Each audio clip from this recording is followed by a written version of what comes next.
और जस्टिस स्वर्णकांता जी के दोनों बच्चे केंद्र सरकार में काम करते हैं। उनके दोनों बच्चे केंद्र सरकार के वकीलों के पैनल में हैं। हमारे सामने कोर्ट में दूसरी ओर से वकील हैं सॉलिसिटर जनरल श्री तुषार मेहता जी।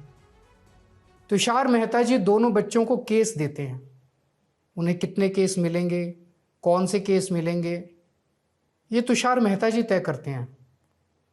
भारत सरकार के पैनल में लगभग 700 के करीब वकील हैं, लेकिन जस्टिस स्वर्णकांता जी के बेटे सबसे ज्यादा केस पाने वाले वकीलों में से एक हैं।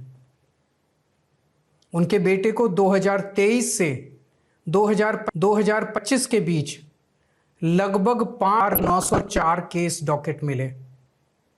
इससे उनके बेटे को करोड़ों रुपए की फीस मिली।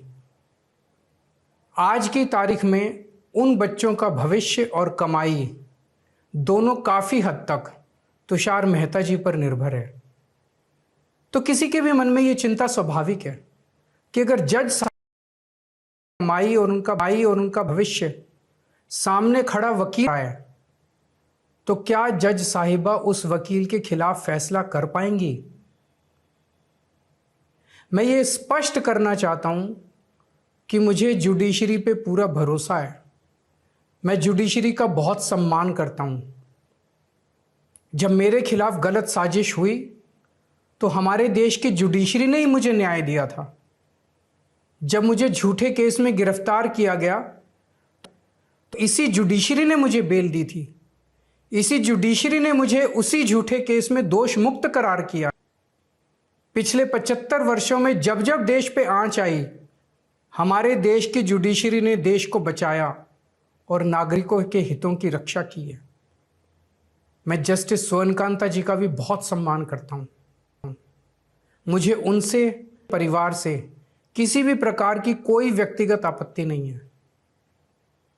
लेकिन न्याय का एक बहुत बड़ा सिद्धांत है, justice should not only be done but should also be seen to be done.